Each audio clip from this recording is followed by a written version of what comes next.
you're joining a new team and One, two, three, let's go!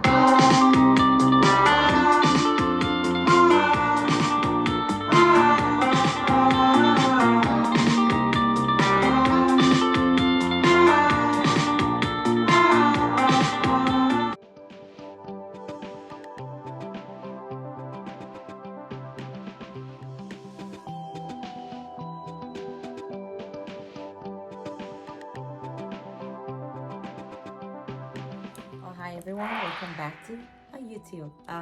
Happy New Year, and hope you guys are doing great and you guys are sticking to the goals of 2023 and hope the year has been great so far. If not, come on, it's just the first month. There's still time, okay? You can change anything. We have 11 plus months to the end of the year. So I wish you all the best with your family. That aside, welcome to my YouTube. My name is Agnes, and if this is your first time on my page, hope you subscribed already. If not, please, I'll be glad if you can do so. So today's video is something different. So I am a Scrum Master, and I'm gonna start doing a little bit of Scrum video. So this will be like my first official Scrum video, okay?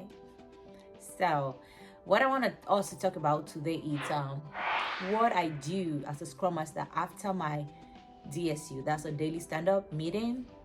What I do after that meeting, okay? For those of you who don't know what a stand-up meeting is, but if anyone is a Scrum Master interested in being a Scrum Master, I think you all know what a daily stand-up is. It's a time box 15-minute meeting which is held every day for you to discuss with your devs, your developers, and see where they're at with your story, how you can assist them, like if there's any impediment, any dependency that you need to follow through with. Just like it's more like a discussion for like 15 minutes. Like sometimes it can exceed 15 minutes, but it's mostly short. And FYI, it's not a status update meeting. Status update is like, yeah, what are you gonna tell us today? What happened? Just give like stages and that's it. Now it's more of a discussion. Our DSU, a daily stand-up, is supposed to be more interactive. You engage with your team and make sure they discuss between them, ask questions for clarification, because that's what that meeting is for. It's held for team members to tell you like what they did yesterday, what they're gonna be doing today, and if they face any impediment, any problem, blockers in the way.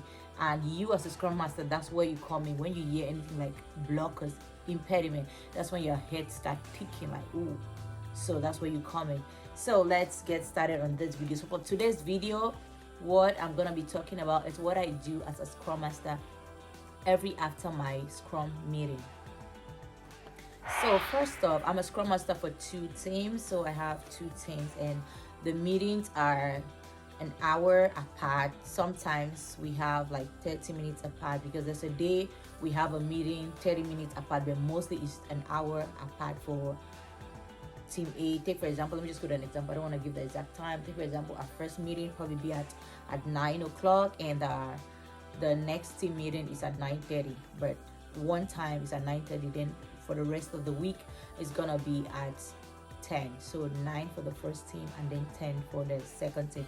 So it gives me like enough time to be able to stop the first meeting and then jump into the second meeting. But my team is well developed. I'll say they're self-organized. Without me, they do their daily stand-up by themselves and they're great at it. And yeah, just have to be there as a Scrum Master because that is my role and my job description. So firstly, what I do after my stand-up meeting with my first team, after the stand-up meeting is over, during the meeting first, let me tell you what happened during the meeting. During the meeting, I, as a Scrum Master, I listen to my team a lot. Like you pay attention mostly during the meeting, so you, because someone might say they're facing some problems and the fact that you were not concentrating, you might miss what they were trying to say. So I always try as much as possible to pay attention, and I'll just give these little tips. Like for example, if you're joining a new team and during your daily stand-up meeting you feel like it's too much information, I will suggest you record the meeting. So after the meeting you can go ahead and listen and then you make your notes. And also not only for a new team, but sometimes we are all from different backgrounds. People are from different countries. Somebody might speak and you don't understand them clearly, but when you get really used to them, you'll be able to start understanding what they're saying. So sometimes it helps. Rather than being lost up the whole meeting, you want to record it and replay, and you pick up more words. So yeah, that's one of the tips you can use. So what I do during and after my meetings, during the meetings, I take down my notes. If I'm not recording, I'm writing down. But bear in mind, it might go really pretty fast. So you don't want to jot down everything. You just want to pick points, the important points to write down. Most of the important things you want to write down is if A or B is facing a problem, which is an impediment. That's where you come in to put that down. Make sure after the meeting you follow up on that. So what I do is I write down my notes, but mostly on the things that matters, because sometimes if you're writing everything, you might because everybody talks, it goes by fast. So you just want to pick in the main points and put it down, and then you can judge your note from there. So that's what I do during the DSU. So after the meeting, I go back to the notes that I made. I always try to do that before I go in for the other meeting, because I want to sort out team A first, and then before I go to team B, knowing that after my second meeting, I'm sorting out just team B. I don't have to join A and B at the same time. That becomes too much. And especially if you're recording the whole meeting, you have like 30 minutes, or maybe you went for the like 45 minutes both team for you to take down notes. That I feel like that's too much. So I do one team at a time.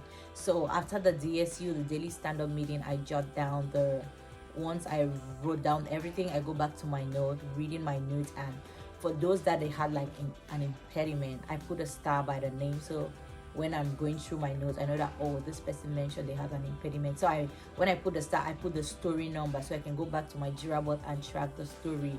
And when I'm going through my notes, or when I'm writing the note neatly on my book, I make sure I looking at the story on the Jira board, try to understand by going to the description of the story, try to follow line and like what this is all about. And when there's an impediment that I see that this person is facing an impediment, normally they log that into the Jira board. I log that in, or sometimes my team do. If they don't log it out and they mention, I'm going to log that in. So when I log down it on the Jira board, it's under my name. When you open the Jira board, you see what's under you see those impediments. So I go there and I look at the impediment, and then I contact my team members. Normally what I do is I always ping. I like to ping, like send a Skype or Teams, because my company we use Skype and Teams. So I send like a message to the person involved, like, hey, what's up, how you doing? Just find out how they're doing first, then I shoot into them like, oh, this impediment you're facing, impediment, yeah. This impediment you're facing, did you reach out to so and so person? What's up, what's going on, what have you tried to do to be able to solve this impediment? You don't just want to come and start doing everything. You want to first of all make sure your team are actually doing, like, following up, like trying to, somebody's making an effort, but probably the person they're trying to reach out to is probably busy or not, like, sometimes you don't want to escalate things by taking it to some other person. You want to make sure first the team member try to solve that issue. Take for example, it's Laura has an impediment and she entered that in Jira. You want to reach out to Laura. Hey Laura, what's up? The impediment, so and so. What have you done to resolve this issue? Did you contact A, B, C? And Laura will explain to you. Normally she tells me like, oh, I tried reaching out to A and B and I wasn't able to get back from them, or I have emailed them but they promised to get back to me, but I haven't heard anything from them, and it's more than 24 hours, which is I have to get work done because you're being blocked. If you can't get a solution from them, you can't do your job. I'm like, okay, fine. So what I go and do in that case, I'll just tell the person, like team member, okay, it's fine. Who is this person that you reached out to? So they'll give you the contact information of the person they reached out to. So now I'll go and ping them as well, because I always like to ping first. People respond very quickly to Skype and Teams, then they reply to their email. So I always try to ping first. And before I ping, I make sure it's actually showing the person is available, showing that the person is online. Or if the person is busy in a meeting, of course they are still working, so they'll see, but if it shows out of office, there'll be an issue. That's something you want to call them on their phone, not sending a ping because they're not gonna get it immediately. You're gonna call them on their phone to check like what's up. So making sure they are available, maybe they be out for like away for 10-20 minutes, of course they're still around. So yeah, I'll send a ping, and once they reply, and mostly they always reply very fast once they get my ping, and when I'm pinging them, if they're not there, I'm like, hey, so and so, I need so and so information from you regarding this issue. My team member had followed up with you but didn't get a response. And also I'm like, I'll be also sending you an email linking the story number and everything, so that when you get back, you can get back to me. So I send that email, making sure I have the email, because normally Skype disappears, but the email is there for tracking. So the person knows that that email was there in case they missed on the Skype message. So that's what I typically do, and they'll get back to me, and with the information they give me, I get back to my team member, or I let them contact my team. I'm like, oh, it's urgent. Can you contact my Laura immediately because she's expecting you? And then they contact Laura, and once it's done, Laura comes back and let me know that that is done. Then I move that story, that impediment from to do or whatever progress to done. So that story is settled and done. So that is what I do basically after my DSU, when I go through the notes and every other thing. Yeah. So I think that's basically what I have on here. And another thing that I do during after my DSU, my daily stand-up meeting, is I check my emails, because after the meeting you probably have like a couple of emails. When you're in meeting, you have emails like coming while you're in a meeting. Also, you get like people pinging you on Skype, on Teams, so you want to check that as well. So that's what I always do. I go back to my email, check, see if I have like a message that I have to follow up on, I have to reply also. And also you want to keep your eyes on your email as well most of the time, and also your calendar, because some random meetings might just pop up and it might be urgent and important that you have to be in that meeting. So that's what I check. And once that is all done, I'm done with the first theme. And then also I always have my jot. I have like a little writing pad. I have a lot of them, different colors, so I jot down like if I have some follow-up to do, I just put them in point form, and then I just attach it to my computer, my desktop, anything around, and that gives me a reminder. I always like to do for the day, like after the meeting for that team, what I got, I'll just put like a to do, and then I put them, making sure when I see them, once I'm done with point A, like for right here, I have a list right here.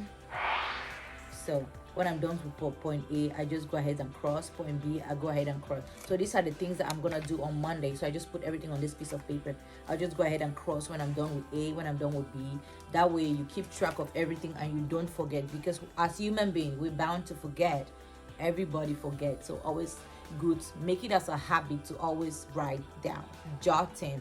If jotting is not your good suit, please record, and then you can listen to that later on, and then you can delete. So yeah, that's what I do. So yeah, that's then for when I'm done with my first team, then I go to my next team meeting, I join them, and then we start the meeting. I always make sure I join before everybody, because I'm the facilitator, I'm the host of that meeting. I want to be there present. You don't want your team members to come to a meeting of which you invited them and then you're not there. It doesn't really sit well, except you have something important, then you can drop a message to, which I normally do to my PO or my dev lead, but mostly I drop it to my dev leads, like, oh hey, I'm stuck with this thing, I'll be joining like 2 minutes later or 5 minutes after, or hey, I won't be able to make it to DSU today because of so and so reason, can you cover for me, can you facilitate? I always ask my dev or QA, and that's sorted out, and they do that immediately. So it's always good to give heads up to everyone. It's just courtesy. It's just important to communicate to people nicely, like let them know what's up, like yeah. But it's always good to attend, be in time while waiting for them to join the meeting. And likewise to the team member, if somebody's not going to be able to make it for a meeting, they have to update you and say, hey, I won't be able to make it for this meeting. So that's it about how I run my daily stand-up meeting, before and after, going through my notes, looking at everything, and then make down jot notes and follow up back with the team member and the person involved with helping us solve this blocker that's blocking us from proceeding with work. So that's what I do after my DSU, my daily stand-up meeting. Sorry, I keep calling it DS. It's just a short form of a daily stand-up meeting. Yeah, so that's what I do every after my meeting. So I guess that's it for this video, and thank you all for watching. Let me know your thought. If you're a Scrum Master watching from somewhere, drop in a comment. Let me know what you do after your daily stand-up meeting. It might not be immediately after your meeting you take down notes and stuff. People always have their own time and program, because sometimes after a DS, if you have like one team, after your daily stand-up meeting, you have another meeting to attend which is linked to some other thing, so then you wouldn't have time to do that. But that's for me, that's how I do it. But if I have a meeting immediately after that, I normally keep my notes, and later on I get back to it before the end of that day. Yeah, so that's all for this video. Thank you so much, and let me know your thoughts on the comment section down below, and let me know the kind of videos, Scrum videos, you want me to do with you guys. I'll be more than willing to do that. Thank you so much, guys. Don't forget to subscribe, like, and share this video. Thank you, and I'll be seeing you guys in my next video.